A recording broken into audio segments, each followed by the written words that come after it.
report very. I told you we're talking about smoking in Kenya, and just before we get into that conversation, here's a story that will actually set the pace for our conversation this morning. And smoking cigarettes for anyone below the age of 21 could be criminal if the country, if a push by a non-government organization is adopted by Parliament. According to the Africa Center for Corrective and Preventative Action, tobacco misuse among the youth in the country has gone up, and it was time the government stepped up to stem it. The NGO says the goal is to eventually do away with smoking completely. You'd have to be 21 years and above to access that cigarette smoke if the African Center for Corrective and Preventive Action succeeds in lobbying Parliament to raise the legal smoking age from 18 to 21 years. The lobby says the youth in Kenya, mostly those below 18 years, had made it a habit to smoke for leisure, not knowing they were forming a habit that will stick as they grow old and later suffer diseases associated with the smoke. In the Republic of Kenya, every year we record about 8,000 plus deaths out of tobacco use related sicknesses.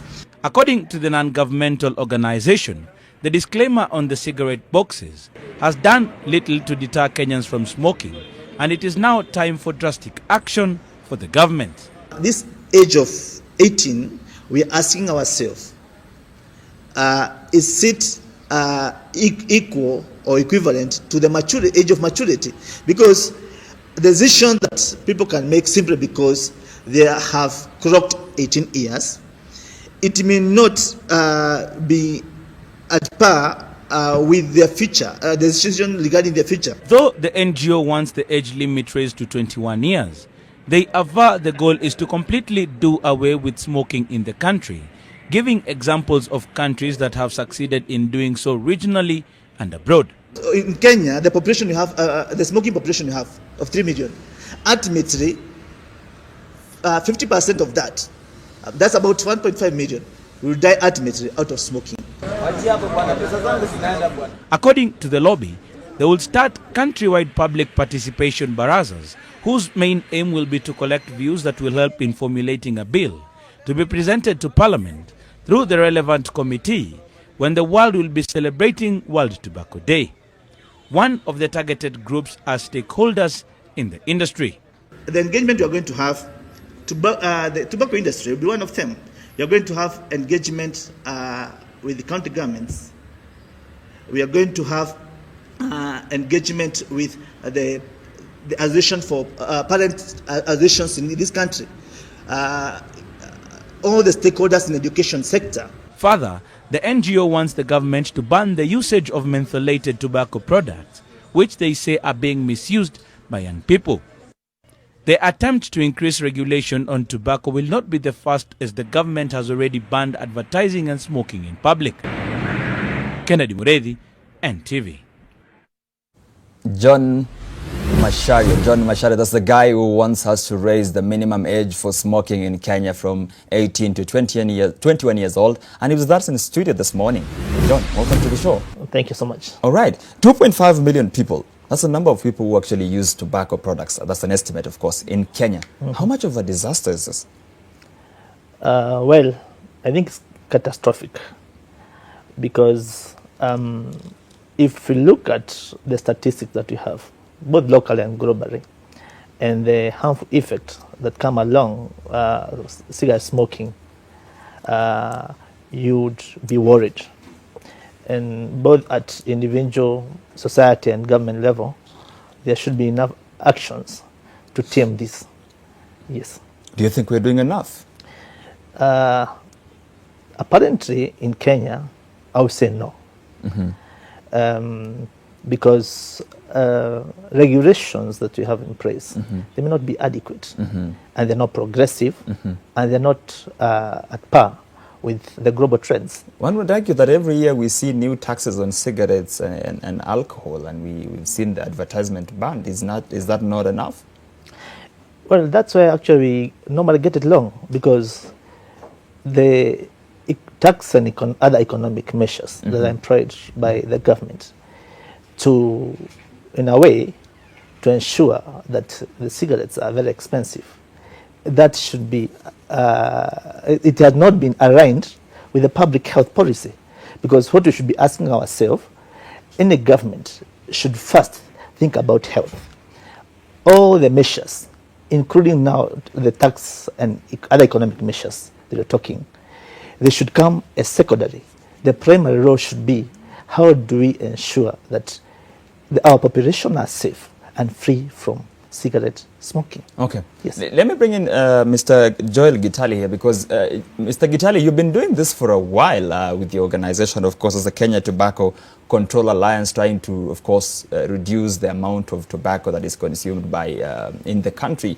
And let me just start here. Do you think we're doing enough?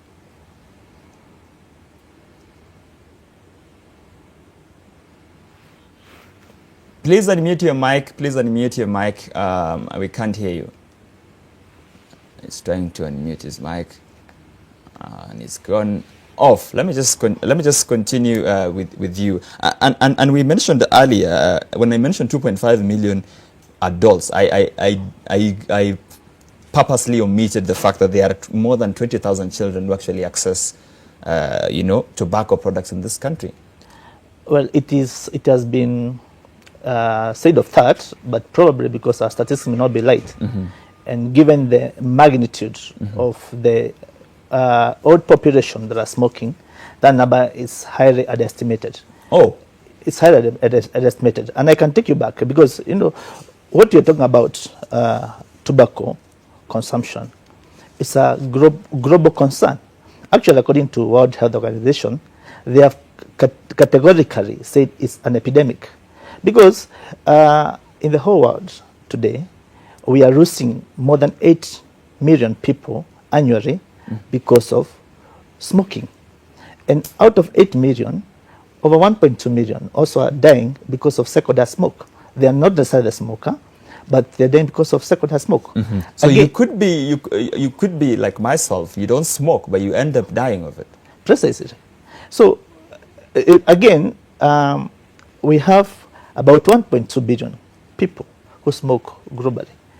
And the saddening fact is that 80% of these 1.2 billion, according to World Health Organization, they are in low and medium income countries like mm-hmm. Kenya. Meaning, even our population, if we try to appropriate the same, today we are saying we have close to 4 million smoking population in Kenya. Given our total population, which is close to 50 million, we are talking of close to 10% of population that is smoking. Out of 10, you have one smoker. Okay. And now you're talking about the old mm-hmm. or the mature population. Okay. So it's a major concern, and I think there's global consensus that it should be treated as such. Okay. Yes. Let me bring in Mr. Gitali if he's back with us. Mr. Gitali, just before we lost you, I was asking you if you think we are doing enough. I hope you are getting me now. Yes. Are you getting me now? Yes.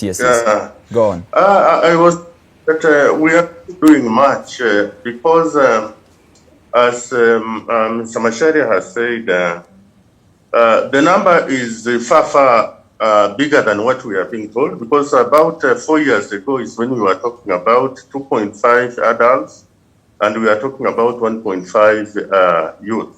So this number is bigger than that, and we have Tobacco Control Act in place.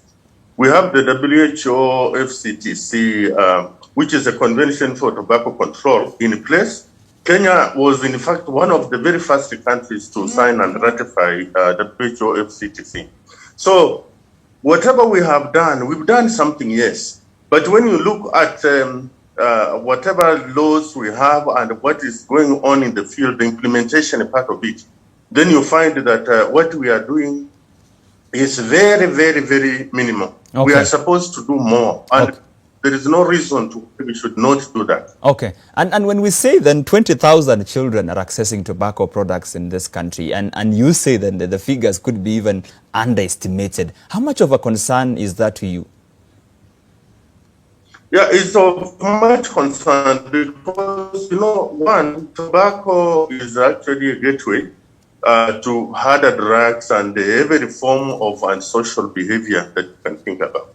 So most of these people that you see are using very hard drugs like cocaine, hashish, and all those. They actually started by smoking. So this is a gateway. Somebody who starts smoking is capable of graduating into anything else. And if we are to prevent this, then we must look at what tobacco is doing to our society. And then apart from this, studies have clearly shown that nicotine normally destroys brains of children who are growing, the teenagers.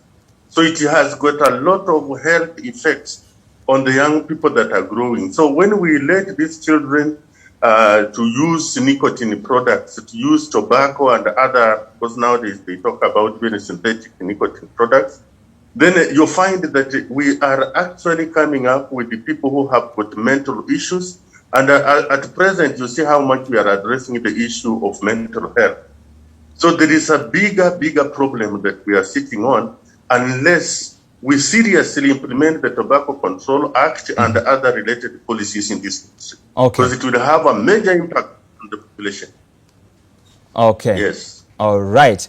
Of course, and Mr. Macharia would agree with me that we have the Tobacco Control Board, we have NACADA, and we have the act that is talked about, and we all wonder, why aren't they doing enough? What's the problem? Is it about the institutions or the laws that are not enough? And we will be talking about that after this very quick commercial break. At the other end of this break, we will be talking about what else can be done, including by the proposal to raise the minimum age for people who can legally smoke in the country from 18 to 21. Don't go anywhere.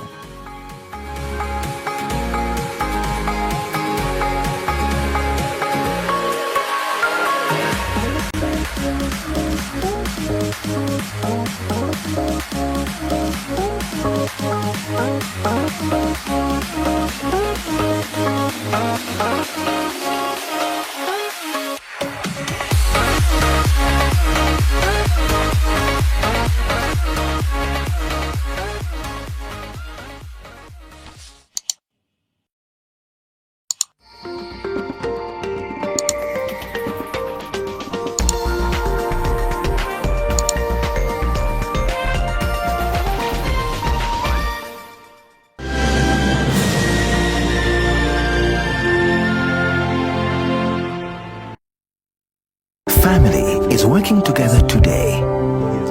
It is creating opportunities for a lifetime of happiness. The future is bright because you can always bank on family.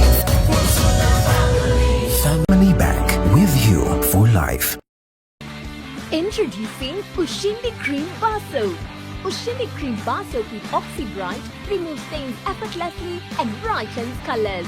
Available in 1 kilogram and 800 gram bars and 175 gram tablets. Also available in all your favorite variants.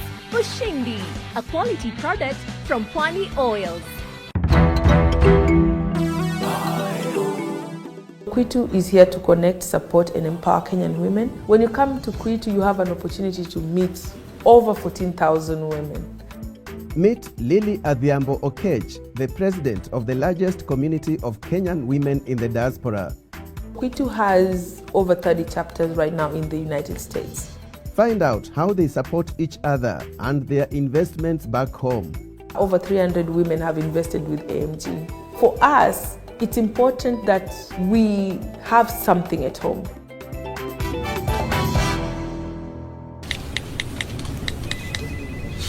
Wow, thank you for your time. How juicy. Juicy. After a year full of uncertainty, Kenya's leaders of tomorrow will soon sit for their KCPE and KCSE national exams. Join the Daily Nation team in wishing our candidates success in the Faulu na Daily Nation campaign. Log on to success.nation.co.ke from your phone and send the candidates details and a heartfelt personalized message for only 299 Kenya shillings, or include a photo of the candidate for only 999 Kenya shillings. The messages of hope will be published in the Daily Nation and Junior Sport magazine every Monday and My Network magazine every Friday for the duration of the campaign. Campaign runs from 5th March till 15th April 2021. Tusimame na watoto wa Kenya na Daily Nation. NTV Jam Down is all about giving you good vibes and good energy, and that's why each and every Saturday we bring you guests from all over the world. How you doing, D-Major? Welcome on NTV Jam Down. Yes, and of course Jam Down, yani Jam Vibes kwa mtaa, tunakuletea mazee uhondo kutoka majuu, yani Jamaica, Caribbean, mazee mpaka Nairobi 254. Come Miss Katiwa. Roughest and toughest. NTV Jam Down, Jam Down KE. I'll see you. This coming Saturday we have a deal. Don't go. Better, but baby, better makes me. Wow, thank you for your time. How juicy. Juicy. Juicy.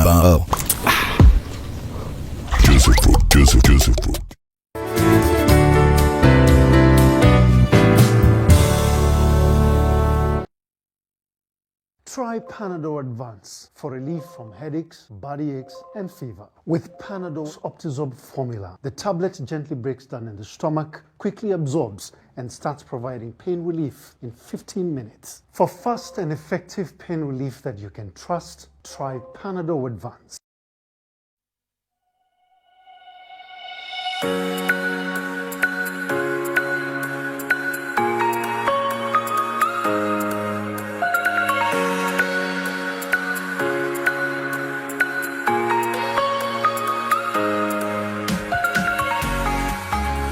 Thank you for staying with your world on NTV this morning. We are talking about smoking in Kenya and other tobacco products and how, of course, we can reduce the consumption of these products in the country. And I have this morning with me Mr. John Mashari, is the Executive Director of the African Center for Corrective and Preventive Action, as well as Mr. Joel Gitali, the Chairman of the Kenya Tobacco Control Alliance, joining us virtually from Kakamega. And just before we went for the break, John, I was asking you about this because we have quite a number of policies on how to regulate tobacco. And we have two institutions. One, the National Authority Campaign on Drug Abuse, I believe, NACADA.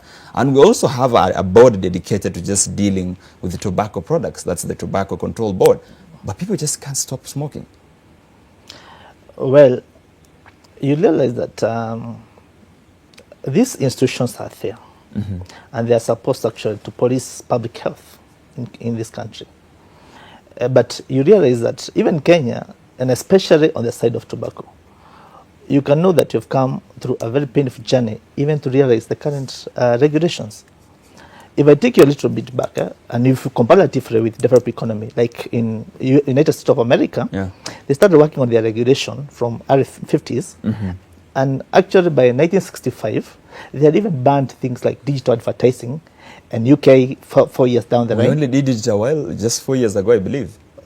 In US, 1965. And in Kenya? And UK 4 years down the line. Mm-hmm. And by around 1980, mm-hmm. these countries were set in terms of regulating tobacco consumption. Mm-hmm. What they've been doing is to progressively add value to the existing regulation, mm-hmm. for the benefit of the public. In Kenya, the journey to realize what you have started in 1992. And 14 years down the line, that's when we were able to get Tobacco Control Act, mm-hmm. in year 2007. Then after that, because of the Framework Convention on Tobacco Control, the industry went to court and saying that there are many inconsistencies. Mm-hmm. Forcing now the government again to come up with tobacco control regulations, which came into effect in year 2014. Mm-hmm. Then after that, there have been a lot of litigation, especially from the industry, pushing the regulator not to act up till year 2019, when the High Court, the Supreme Court, the apex court in this country, made a decision to support the regulations and the act. Mm-hmm. Meaning that even the Tobacco Control Board as it is, it has not even have time to implement the current regulation. Mm-hmm. If we ask ourselves that we have other regulators in other sectors and we see what they do, but you ask yourself the silent question: these these were supposed to police the public health, and especially on tobacco consumption and smoking.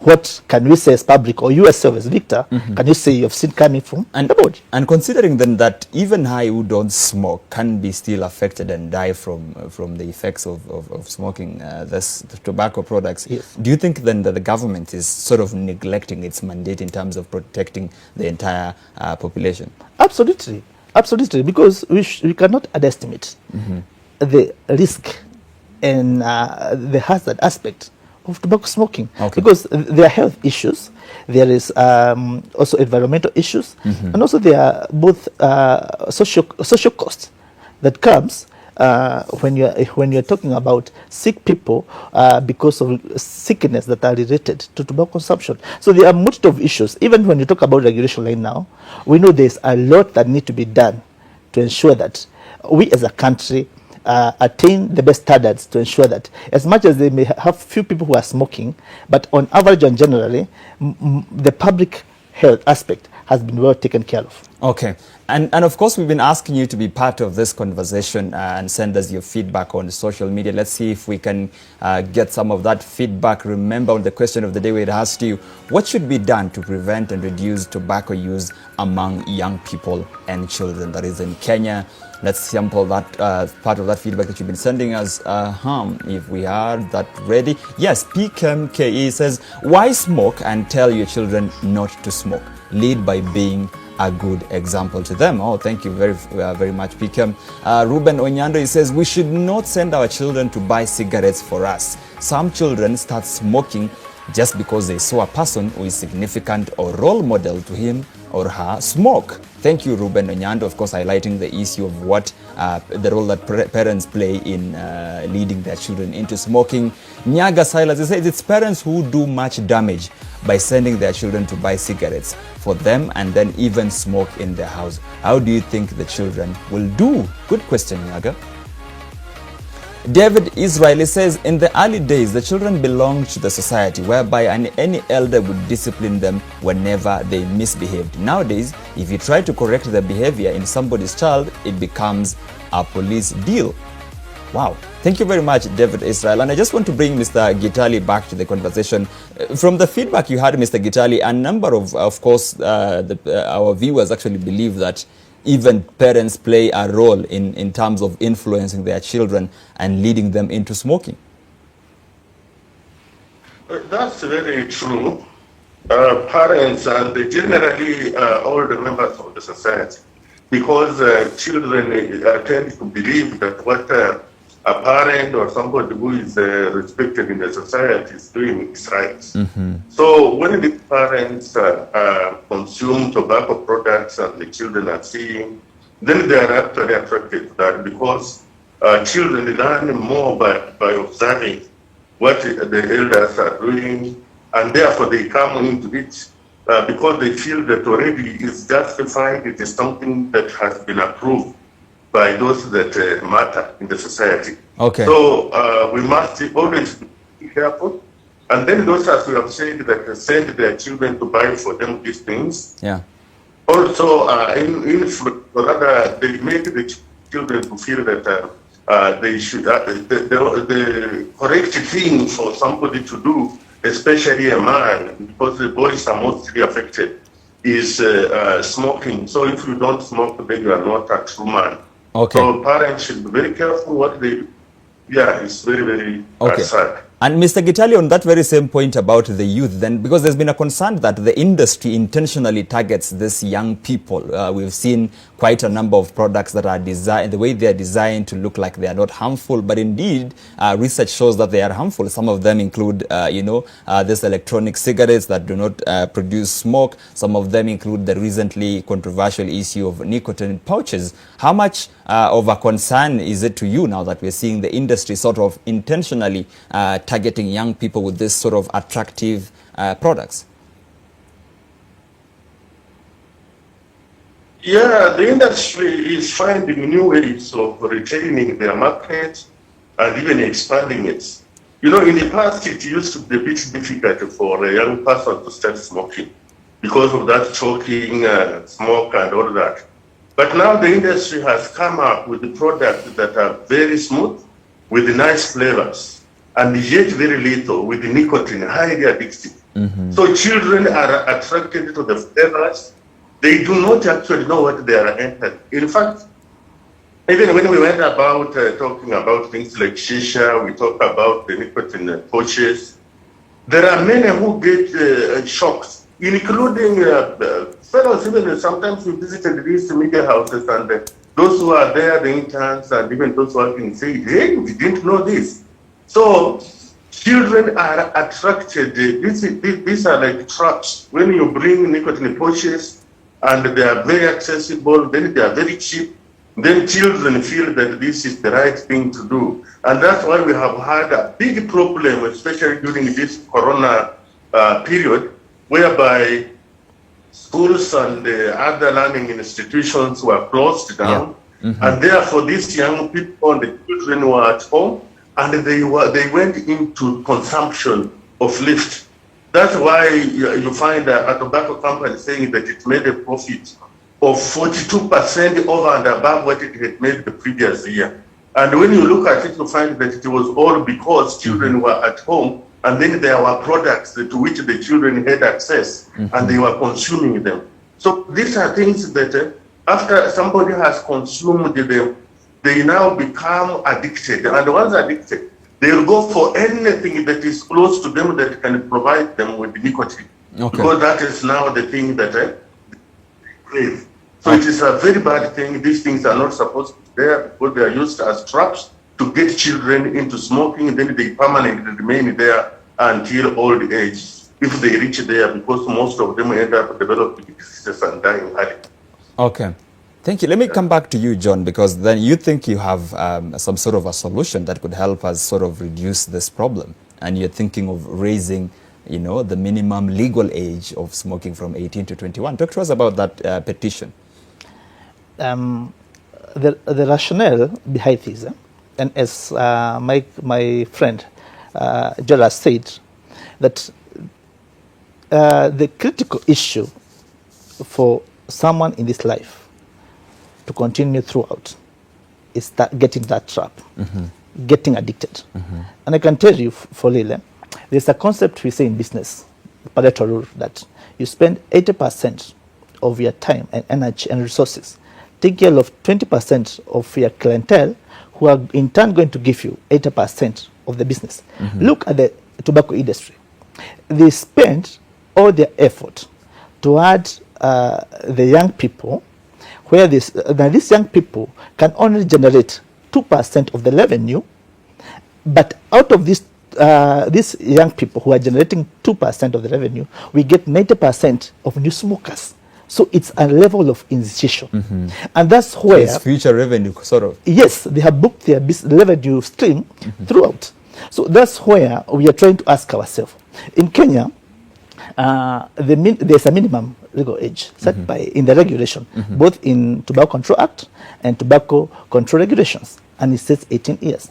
But you ask yourself, in Kenya, that age of 18 years has been set through an act of parliament, I think 1974, where it said that after you attain 18 years, you become an adult, legally responsible for your actions and decisions. Yeah. But there's a study that has informed the changes that we are seeing across the globe, because Kenya is not the first one to do that. Kind of like US have done almost part of the entire country. Singapore, they have implemented this, because they have realized that the transition between adolescents to young adults, it is not necessarily based on the age. Because when you say in Kenya at 18 you are mature, it's not the reality. That's an age of majority that is legally set, but the age of maturity is totally different. Because even there's scientific evidence to prove that the development of a brain of a young person to cognitive ability go to 16 years, but not for decision making in terms of peer susceptibility, go up to age of 25. So when we are asking ourselves that we don't want these people to be cheated at very early age, not even necessarily through regulation, because even at age of 21, we are not saying that you're obtaining a license to start smoking. Our desire would be, even after getting age of 21, you can make better decision and say, ultimately, I don't even intend to smoke. Because the global trend is, we want a smoking-free environment across board. Okay, so this thing is definitely in Parliament. This petition already in Parliament, right? What is in Parliament is the intention for the regulation that we are working, because we realize that in Kenya now it's always good to have public participation consultation to ensure that the product that you are taking now to that higher level, it incorporates all the views of the majority of Kenyans. And so far we've gotten very good responses, and we believe that we have a solid case because it's out of public interest. Yes. And briefly, just then, given the impact, the amount of people who smoke these products and the amount of people who are still at that age who consume these products, how much of a gain do you see? What difference would this make if it was passed? There is a study in America which we tried to pattern, because that study by Institute of Medicine in America, it has been like the anchor for all the countries that are turning to 21. Even our neighbor here, Uganda, they have just pressed it because they believe they are going to decrease premature deaths and illness related to that. This tobacco smoking issue have gynecology aspect that it will lead even preterm death, sudden death of infant. So when these people are making these decisions concerning the age which they should start smoking or not smoke, they should be conscious and link what they are doing to their future. So generally, we may not have specific statistics saying this, but what has been done globally, we believe the impact should be significant. Okay, Mr. Gitali, let me just get your reaction to this petition by John Mashari and his team. Yeah, I believe I'm still connected. Yes, you are. Am I? Yes, you are. Thank you. What Mr. Mashari is saying is good, but let me say something here. Yeah. That we started this journey, like Kenya Tobacco Control Alliance brought together all those CSOs that were concerned with the tobacco control, and we started. We were registered in the year 2006, and we have been moving together. And because this is a very delicate thing, we are working with the Ministry of Health, especially the Division of Tobacco Control, and then the Tobacco Control Board. In fact, the Cabinet Secretary seconded 2 officers from his office to us to work together. So we are reading about these things. My friend is talking about in the papers. I'm happy that even Nation TV has made me to know Mr. Mashari, because I've not known him. And we have been a bit worried that who are these talking about tobacco control so seriously, and yet we don't know them. Even the ministry, we talk to the ministry, they say they don't. But then these things are very. The only fear has been that. You have had even tobacco industry coming up and saying it has come up with vaccination against COVID-19. They are saying the industry can use every means. So anybody who is not known to us, even if he talks very good things about tobacco control, we say no. Let us first know this person. We might be falling into a trap. Okay. The other thing that we also look at, we say that we have got a lot of legislation in Kenya, and we are not going to legislate or to amend what we have not implemented. The Tobacco Control Act has been there for long. The regulations are there. FCTC is there. We are still yearning and crying for the implementation of the same. And therefore, changing what we have not even implemented does not make a lot of sense. We want what we have implemented fully. And then, apart from that kind of things, we also know the damage that can be done to an act which the industry has always been yearning to open up for amendments, so that once it goes to Parliament, and knowing the environment in which you operate, there will be more than what we thought we were bringing. So this suggestion or the proposal to make amendments, it sounds good, but it might be an opening to a lot of damage, because the industry is yearning for that. Recently, it even petitioned the minister, the cabinet secretary, that the Tobacco Control Act should be amended so as to accommodate the new products. And we all know, when we talk of amendments, we have been thwarting the these kind of attempts, even by MPs, they come up with bills, we petition, they are dropped. So we still feel we want what we have to be implemented. Then we can now say, after the implementation, what else can we do? Okay. Otherwise, the suggestion is good, but not timely. Okay. And so from where you sit then, what is the best way to move it forward?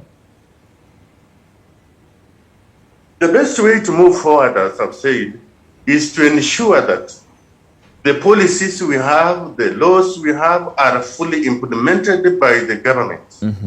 So that the Tobacco Control Act is fully implemented, cigarettes are not sold, or rather tobacco products are not sold to minors. Things like lift, which we know are very, very dangerous, also are subjected to proper, serious tobacco control laws in this country. Then we have cigarettes not being sold everywhere the way they are being sold everywhere to everybody. But we follow the law and sell them. No single sticks being sold, but we sell in packets as the law says.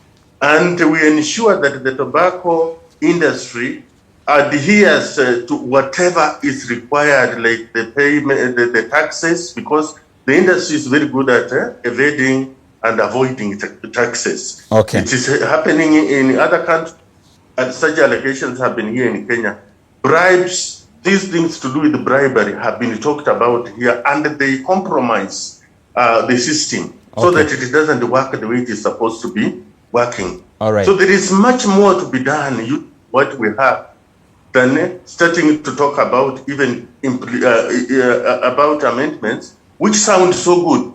But then we ask ourselves, even if we struggle to amend, if we have not implemented what we have, is there any need of bringing other legislation? It might not really make a lot of sense. Okay. All right. Okay. Let me just come back to you, Mr. Macharia, then, because there are those who, first of all, worry that this is a sector that is already overtaxed and over-regulated. And there are those who are also worried that, yes, increasing the age limit, minimum age from 18 to 21 is good, but it's sort of like postponing the problem. Well, I would say in terms of taxation and levying to government, we cannot really underestimate. And I know most of the industry, and especially the major players, they give more than 20 billion direct revenue to the government. And you see, that's why I was saying that we get our priorities not right, because it's always said that, you cannot kill the goose that lays golden eggs. So the government and its intention toward regulating this sector that's giving a lot of money, it is it cannot be that fast, because of also the issue of economic dislocation. What will happen that if we do this much and then it destabilizes the issue of employment and those people who are involved in the whole value chain, that economic dislocation should always be secondary. Then when you talk about... Yes, because that would be my concern. Then are we saying that, this 10,000 jobs created in this industry or whatever number it is also kind of equates or cancels off with the number of deaths we see every year? You see, like in Kenya, we spent close to over 600 billion. Like health ministry takes over 20% of our national cake. When you talk about 3 trillion, you're talking about 600 billion. If we ask ourselves, we may not have the actual statistics, but the amount that goes to take care of those health-related sicknesses, out of tobacco smoking, it far outweigh what we receive as a country from the revenue. However, I want to say this. And I collect an impression that my colleague is saying, Jel, because we are on the same side. And for us, probably we have not interacted with them, but we have enlisted a number of stakeholders that we are engaging this cause. Simply because for them, they have been purely there on tobacco industry, on regulation of tobacco industry. For us as SCPPA, our mandate is wider than that, but on any issue, especially on environment, health, and technology, that we feel we can activate an issue and bring a positive impact to the public, we are going to do that. And we have enlisted them. We are going to enjoin them. We are going to enjoy, like he's talking about enforcement. When they are doing the tobacco control, I'm not certain how they engage the enforcement agency, and that's the kind of stakeholder that we need to ensure that even the regulation that we have and progressively that we are going to amend, we bring on board all the stakeholders, including even judiciary. So for us, we are together with those stakeholders, and those public forums, public participation, and they are already enlisted, and we're going to lower them. You know, we have been slowed down because of the COVID effect. But even the Tobacco Alliance, they are part of this broad agenda, and that's why I said what you have given there at the Parliament is intention. But what we are going to work with the executive members for health, public health officers at county level. We are going to bring on board institutional learning. We are going to bring the judiciary in the mix, law enforcement agency, everybody, to ensure that we appreciate what you are regulating. Okay. Yeah. So in 30 seconds in your closing remarks, you're saying you're going to stay in the fight. Pardon? You're going to stay in the fight, this fight. Yes, that one for Lil, we are not moving away from it. I know the industry always have hostile. It's always hostile against all regulation and for good reason, for commercial interest. But for us, I think the way we have structured this discourse, and I think you have seen it along the way, we are going to remain into it. At the end of the day, if it is won, it's the Kenya public win, the society win, our families win. Yeah, so for us, our intention is very clear, and we're going to remain on the course. Okay, thank you. And Mr. Gitali, then in your closing remarks in just 20 seconds, you've said there are already enough policies, and the issue is implementing these policies that are there to fulfillment. How do we go about implementing these policies that are already there, even before we think about, amending them? In 30 seconds. Yeah, all the stakeholders should come together and ensure that whatever we have is actually working. And we've tried this. We are already working with the universities. We are working with even the Ministry of the Interior and the Ministry of Health and other players. And we are saying that the government, especially the county governments, must come up strongly. That's why we have also brought in the Council of Governors, so that this work can go on properly at every level with all the stakeholders included. And the government, as my friend has said, should really focus on the health of Kenyans so that everything else becomes subordinate. We are doing with the COVID, that we must look at what is supposed to be done. We don't look at trade and therefore give in to the demands by the tobacco industry. We look at the health of Kenyans and let us protect our children, especially from these things that are coming, the emerging products, which these people are giving all sorts of good names and the descriptions. Let us protect children. All right. Thank you. Many thanks, Mr. Joel Gitali is the chairman of the Kenya Tobacco Control Alliance. Kate has spoken very passionately about the issue of protecting young children from harmful tobacco substances, of course, and Mr. John Masharia, the executive director of the Africa Center for Corrective and Preventive Action. Just before we go, let's see some part of the feedback that you've been sending us on the same issue we've been talking about. Yes, Mwoki Ndangili says a lot needs to be done. It's not a one-day event. Start by educating them on the adverse effects of smoking. Thank you, Mwoki. We have Geoffrey Waremba. He says, instilling morals in our society at large. We advertise this stuff everywhere. The so-called role models use them in every corner. Thank you, Geoffrey. All right, and I think that is all we could accommodate for now because we have really run out of time. We have been talking about the issue of smoking in Kenya, how much of a problem it is and how we can protect the young ones and the future generations from the harmful impact of tobacco substances. My name is Victor Kiprop. Of course, I've thoroughly enjoyed, driving this conversation for the last 1 hour. And of course, this last hour about smoking. We'll see you again next Monday. Keep watching.